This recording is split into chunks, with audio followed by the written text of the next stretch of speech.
다음 중 표준 상태에서 22.4L의 무게가 가장 가벼운 기체는 표준 상태일 때 22.4L의 기체에는 1몰개의 입자수가 있습니다.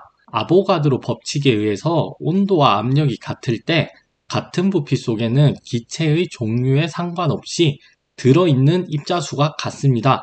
그러므로 1몰개의 기체 중 가장 가벼운 기체를 찾기 위해서는 분자량이 가장 작은 기체를 찾으면 됩니다. 자, 1번 질소는 N2이기 때문에 분자량이 28, 산소 기체는 O2이기 때문에 분자량이 32, 아르곤은 비활성 기체로 분자량이 약 40 정도 됩니다. 그리고 이산화탄소는 CO2로 분자량이 44입니다. 그러므로 가장 가벼운 기체는 1번 질소 기체가 됩니다. 어떤 중성원자 전자 배치에 두 가지 경우를 표시한 것이다. 이 중 잘못 설명한 것은 먼저 A의 전자 수를 한번 세어보면 에너지 준위가 가장 낮은 1S에 전자가 2개, 그 다음으로 낮은 2S에 전자가 2개, 그 다음으로 낮은 2P에 전자가 6개, 그리고 3S에 전자가 1개, 전자는 11개로 가장 낮은 에너지의 준위부터 순서대로 전자가 채워져 있습니다. 자, 그리고 중성원자이기 때문에 이 전자의 수와 양성자의 수는 같은데, 즉 양성자의 수가 11개, 그러면 원자 번호는 11번인 나트륨이 됩니다. 이 나트륨은 에너지 준위가 낮은 오비탈에서부터 전자가 순서대로 채워져 있기 때문에 안정한 상태가 되며 이 안정한 상태를 바닥 상태라고 합니다. 자, 그리고 B를 한번 보면 B 또한 전자의 개수는 11개입니다. 하지만 에너지 준위가 낮은 오비탈부터 채워지다가 제일 끝에서 3S의 전자가 하나 차는 것이 아닌 5S의 전자가 하나 차게 되는데, 즉 순서대로 채워진다면 이 3S의 전자가 하나 채워져야 되는데 여기에서 채워지지 않고 5S로 점프해서 여기에 채워지게 됩니다. 자, 이러한 상태를 불안정한 상태라고 하며 우리는 들뜬 상태라고 합니다. 그리고 중성 원자이면서 전자가 11개이기 때문에 B 또한 나트륨이 됩니다. A는 나트륨의 바닥 상태, B는 나트륨의 들뜬 상태가 됩니다. 1번 전자 한 개를 분리시키는데 A 원자가 B 원자보다 많은 에너지가 필요하다. A 원자는 바닥 상태라고 했고 B 원자는 들뜬 상태라고 했습니다.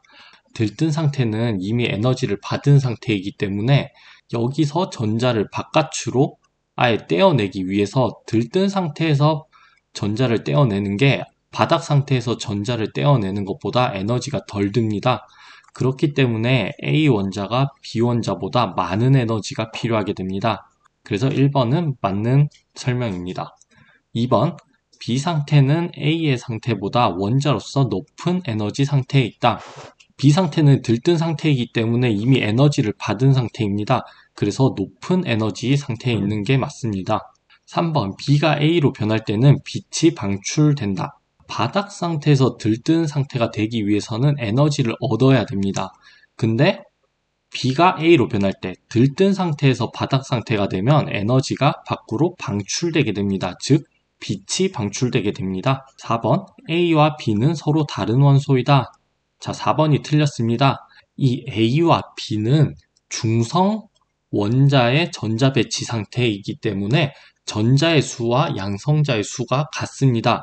그렇기 때문에 이 양성자의 수가 같다는 것은 같은 물질을 의미하기 때문에 4번 A와 B는 서로 다른 원소이다가 틀린 설명이 됩니다. 원소 주기율표에 대한 설명으로 옳은 것은 먼저 보기를 보면 1번 원자 반지름은 같은 주기에서 오른쪽으로 갈수록 감소한다. 자, 같은 주기에서 오른쪽으로 갈수록, 즉 원자 번호가 증가할수록 크기는 감소하게 됩니다. 그 이유는 원자 번호가 증가한다라는 소리는 양성자의 수가 많아진다는 뜻이기 때문에 전자를 끌어당기는 힘이 강해집니다. 그렇기 때문에 만약에 같은 주기에서는 같은 껍질의 수를 가지는데 양성자의 수가 많아지기 때문에 전자를 당기는 힘이 강해져서 원자의 반지름은 같은 주기에서 오른쪽으로 갈수록 감소하게 됩니다. 2번, 원자 반지름은 같은 족에서 위로 올라갈수록 증가한다. 자, 같은 족에서 위로 올라갈수록 원자의 반지름은 감소합니다. 자, 다시 말해서 이 같은 족에서 아래로 내려갈수록 원자 번호가 커지게 되고 밑으로 내려갈수록 전자 껍질의 수가 점점 많아지기 때문에 크기는 더욱 커지게 됩니다. 자, 이번 내용을 다시 정리를 하면 같은 족에서는 아래로 내려갈수록 원자 반지름의 크기는 커지고 위로 올라갈수록 원자 반지름의 크기는 작아집니다. 자, 3번 금속성은 같은 주기에서 오른쪽으로 갈수록 증가한다. 자, 우리 붕소랑 규소, 이 준금속을 기준으로 왼쪽 편으로 갈수록 금속성이 강해지고 오른쪽으로 갈수록 비금속성이 강해진다라고 했습니다. 그리고 수소는 비금속에 해당한다고 했습니다. 자, 그렇기 때문에 금속성은 같은 주기에서 왼쪽으로 갈수록 금속성이 강해집니다. 그렇기 때문에 3번도 틀린 설명입니다. 자, 4번 18쪽 원소는 알칼리 금속 물질이다. 자, 이 18쪽 금소는 체외곽에 전자가 가득 차 있기 때문에 비활성 기체라고 합니다. 그리고 이 알칼리 금속 물질은 주기율표상 1쪽에 해당하는 금속을 알칼리 물질, 알칼리 금속이라고 합니다. 그래서 4번도 틀린 설명입니다. 그래서 6번의 정답은 1번이 되겠습니다. 9번, 다음 중 비전해질은 어느 것인가? 자, 먼저 전해질이란 물에 녹아서 이온을 형성하는 물질을 전해질이라고 합니다. 자, 문제에서는 비전해질을 찾아야 되는데 물에 녹아서 이온화가 되지 않는 물질을 찾으면 됩니다. 자, 1번 수산화 나트륨은 나트륨 플러스와 수산화 이온으로 이온화를 합니다. 그렇기 때문에 1번은 전해질에 해당되고, 자, 2번은 질산입니다. 이 질산은 물에 녹아서 수소이온과 질산이온으로 이온화를 합니다. 그렇기 때문에 2번 또한 전해질입니다. 그리고 3번 아세트산은 CH3COO-의 아세트산 이온과 수소 이온으로 이온화를 하기 때문에 3번 또한 전해질에 해당되고, 4번인 에탄올은 물에 녹아서 이 에탄올 요 상태를 유지하기 때문에 전해질이 아닙니다. 그래서 정답은 4번이 되겠습니다. CO2와 H2O는 모두 공유결합으로 된 3원자 분자인데 CO2는 비극성이고 H2O는 극성을 띠고 있다. 그 이유로 옳은 것은 물 분자와 이산화탄소의 분자 구조를 한번 그려보면 물 분자는 산소에 체외각 전자가 6개가 있습니다. 그리고 수소와 전자쌍을 공유하는 공유결합을 합니다. 자, 그리고 이산화탄소의 경우에는 중간에 탄소를 중심으로 양쪽에 산소가 이렇게 전자쌍을 공유한 공유결합을 합니다. 우리 물은 이런 식으로 구분 형태로 그리고 이산화탄소는 이런 식으로 직선 형태로 그립니다. 이 물 분자가 이렇게 구분형의 구조를 가지는 이유는 산소가 수소로부터 전자를 더 많이 끌어당기는, 즉 이 산소의 전기 음성도가 수소에 비해서 크기 때문에 다음과 같이 이렇게 구분형 구조를 가지게 됩니다. 즉 산소가 수소로부터 전자를 더 많이 가지려고 하기 때문에 이러한 형태의 물분자 구조가 아닌 이러한 형태의 물분자 구조를 가지게 됩니다. 그리고 이산화탄소 역시 산소가 탄소보다 더 전자를 많이 끌어당기기 때문에 이러한 대칭형 구조의 직선형 구조를 가집니다. 자, 그래서 우리 물분자 구조, 이 구분형 구조는 산소 쪽에 마이너스, 그리고 수소 쪽에 상대적으로 플러스를 띤 극성 구조를 가지며, 이 이산화탄소는 양쪽에 산소가 동일하게 있기 때문에 대칭형, 즉 비극성 구조를 가집니다. 자, 그래서 이 이산화탄소는 비극성이고 물은 극성을 띠고 있는 이유는 결합 구조가 물은 구분형이고 이산화탄소는 직선형이기 때문입니다. 그래서 정답은 2번이 됩니다. 증기압에 대한 설명으로 틀린 것은, 자, 증기압이란 말 그대로 기체의 압력을 의미합니다. 이 오른쪽 그림에서 밀폐된 공간에서 이 액체가 증발하게 되면 증기가 발생을 하게 되는데, 이 증기로부터 발생하는 압력을 우리는 증기압이라고 합니다. 자, 보기를 보면 1번 증기압이 크면 증발이 어렵다. 증기압이 크기 위해서는 액체가 기체 상태로, 즉 증발이 잘 일어나야 증기압이 커지게 되는데, 다르게 말하면은 증발이 잘 된다는 뜻은 끓는 점이 낮다는 뜻으로 볼 수도 있습니다. 자, 그래서 보기 1번 증기압이 크면 증발이 어렵다. 자, 요거는 틀린 설명이 됩니다. 증기압이 크기 위해서는 증발이 쉬워야 합니다. 2번 증기압이 크면 끓는 점이 낮아진다. 자, 증기압이 크면은 우리 액체에서 기체 상태가 더욱 잘 된다라고 했습니다. 그러기 위해서는 끓는 점이 낮아야 됩니다. 3번 증기압은 온도가 높아짐에 따라 커진다. 온도가 높아지면 기체 분자들의 이동 속도가 빨라지기 때문에 압력이 커지게 됩니다. 그러므로 3번도 맞는 설명입니다. 4번 증기압이 크면 분자 간 인력이 작아진다. 자, 증기압이 큰 물질일수록 끓는 점이 낮기 때문에 분자 간의 인력 또한 낮아지는 게 맞습니다. 그러므로 4번도 맞는 설명입니다. 자, 이 12번 증기압에 대한 설명으로 틀린 것은 1번이 되겠습니다. 25 웨이트 퍼센트의 수산화나트륨 용액 80g이 있다. 이 용액에 수산화나트륨을 가해서 30 웨이트 퍼센트의 용액을 만들려고 할 때 약 몇 g의 수산화나트륨을 가해야 하는가?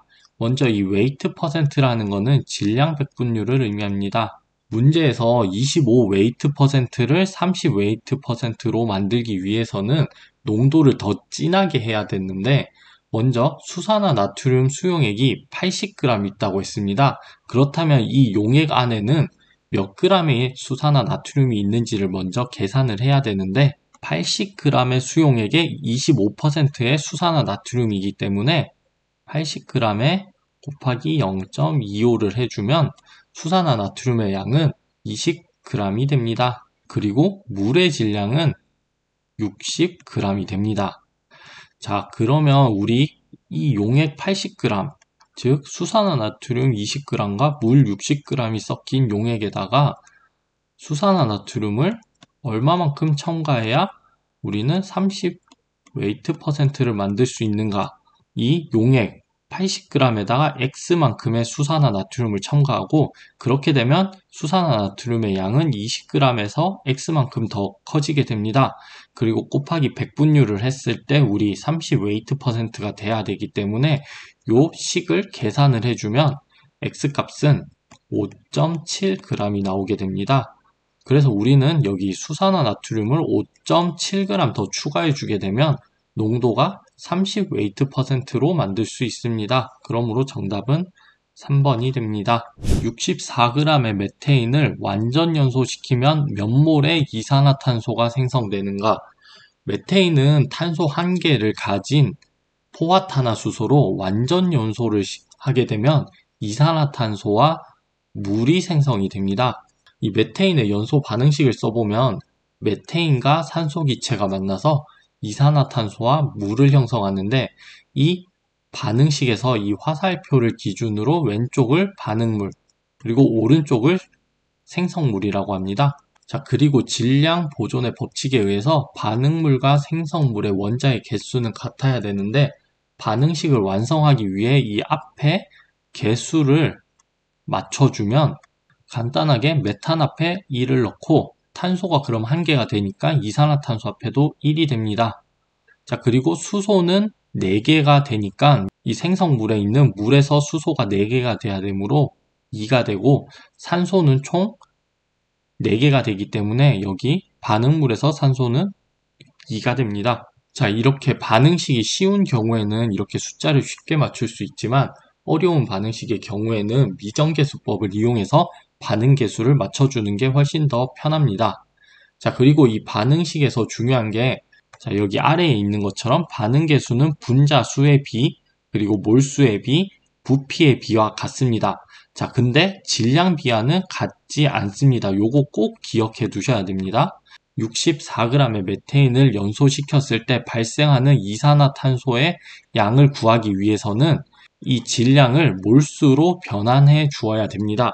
자, 이 몰수로 변환하는 이유는 개수비가 몰수의 비하는 같고 질량 비하는 같지 않기 때문에 주어진 조건은 질량이 주어져 있기 때문에 이 질량을 몰수로 바꿔서 우리가 원하는 이산화탄소의 몰수를 구해야 됩니다. 자, 그럼 먼저 64g의 이 메테인을 몰수로 바꿔보면 우리 몰수를 구하기 위해서는 질량에다가 메테인의 분자량을 나누면 되는데 이 원자량 값들을 이용해서 메테인의 분자량을 구하면 16g/몰이 됩니다. 자, 그래서 요걸 계산해주면 메테인의 몰수는 4몰이 나옵니다. 자, 그러면 이제 반응식에서 메테인과 이산화탄소는 반응 계수가 1대1입니다. 즉, 1몰의 메테인이 반응을 하면 1몰의 이산화탄소가 생성된다는 뜻입니다. 자, 그러면 우리 메테인이 4몰이기 때문에 생성되는 이산화탄소의 몰수는 4몰의 이산화탄소가 생성이 되게 됩니다. 정답은 4번이 됩니다. A 플러스 2B가 3C 플러스 4D로 반응할 때 이러한 기초 반응에서 A와 B의 농도를 각각 2배로 하면 반응 속도는 몇 배로 되는가? 자, 문제를 풀기 전에 우리 기본식 A와 B가 반응해서 C와 D가 생성되는 반응을 반응 속도식으로 써보게 되면 이러한 일반식을 쓸 수 있습니다. 자, 그러면 우리 요 문제에서 이 반응에 대한 반응 속도식을 쓰게 되면 이 K라는 거는 반응 속도 상수가 됩니다.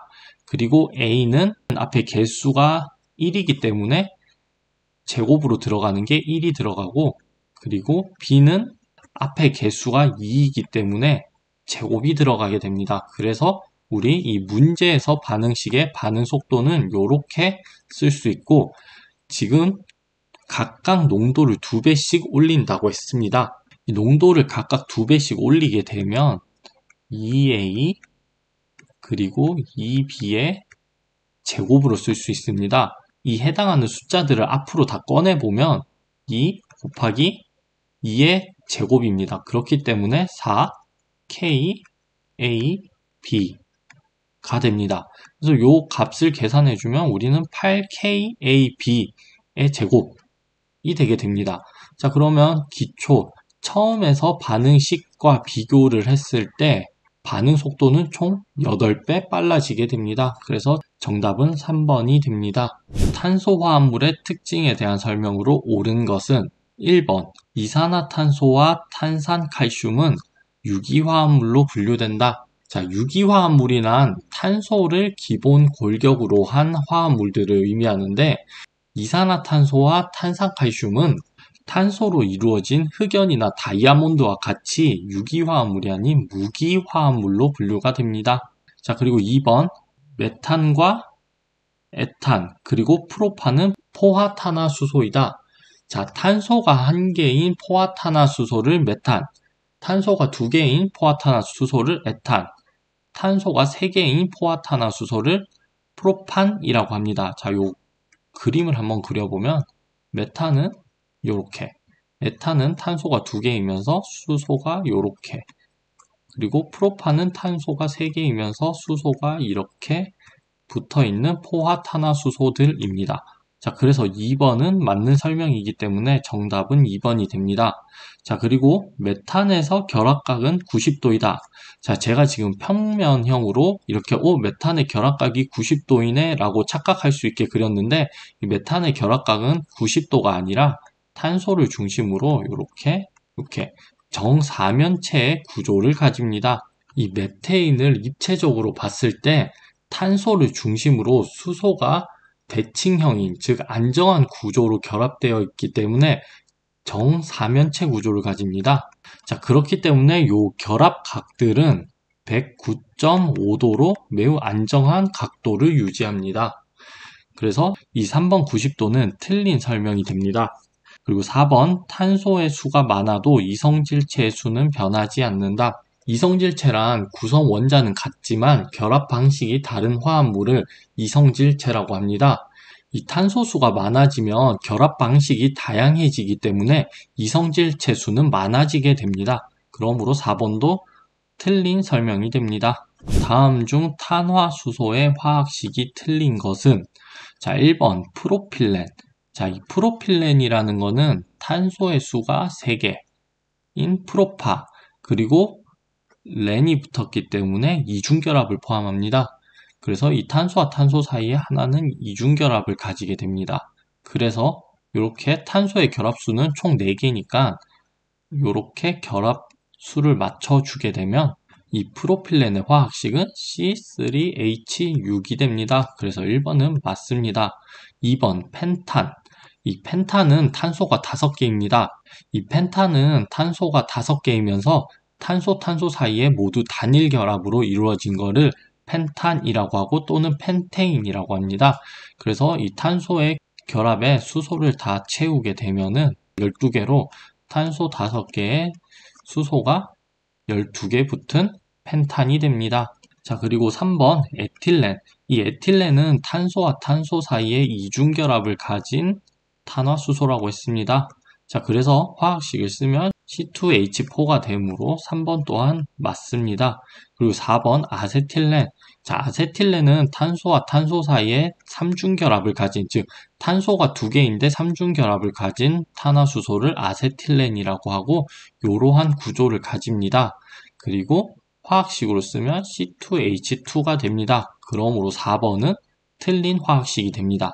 자, 그리고 C2H6라는 거는 탄소가 이렇게 2개에 수소가 하나, 둘, 셋, 넷, 다 6개 붙은 다음 금속 이온을 포함한 수용액에 전기 분해로 같은 무게의 금속을 각각 석출시킬 때 전기량이 가장 적게 드는 것은 자, 먼저 전기량이란 쿨롱이란 단위를 쓰는데 1쿨롱이라는 거는 1암페어의 전류를 1초 동안 흘려줬을 때 이동하는 전하의 양을 쿨롱이라고 합니다. 그리고 전자 1몰개가 이동하기 위해서는 96,500쿨롱만큼의 전기량이 흘러야 하며 이때의 전기량을 1패러데이라고 합니다. 자, 문제에서는 석출하기 위해서 전기량이 가장 적게 드는 양이온을 찾아야 되는데 자, 보기 1번을 보면 은이온은 1몰을 석출하기 위해서 1몰개의 전자가 필요합니다.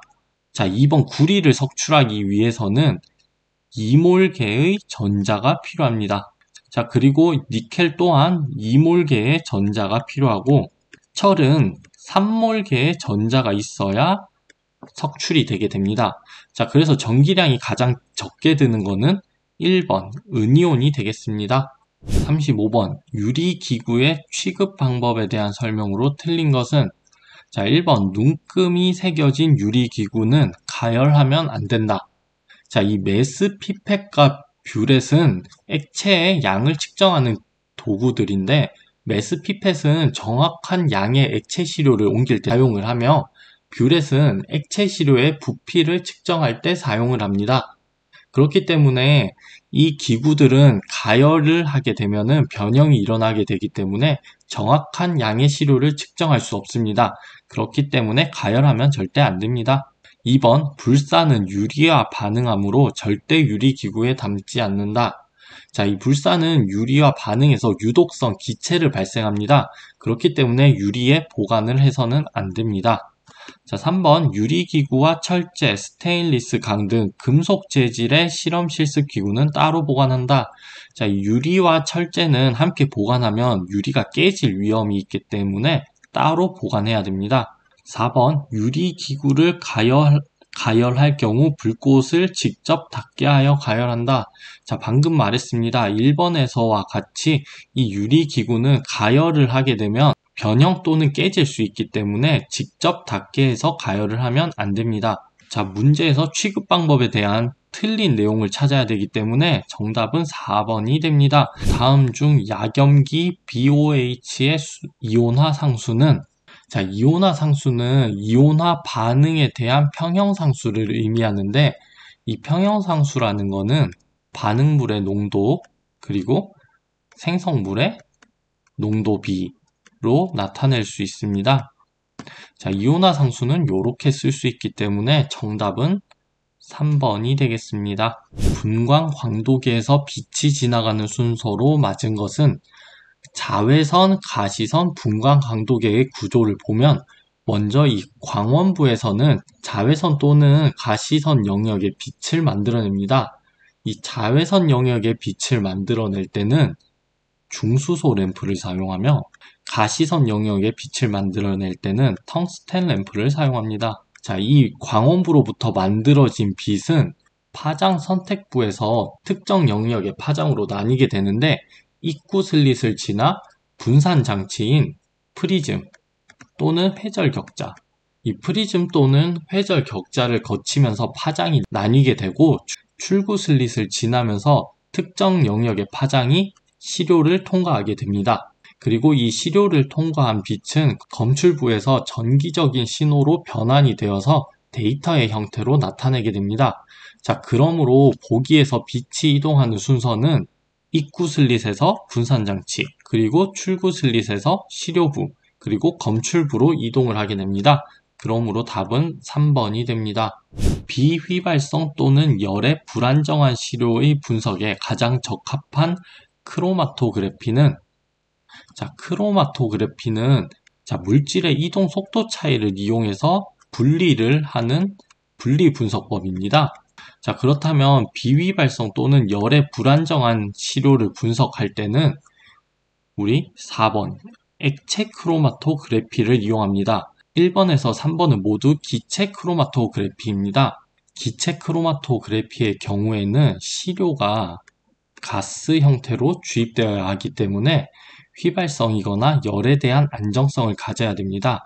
그래야지 기체 크로마토그래피의 시료로 사용할 수 있습니다.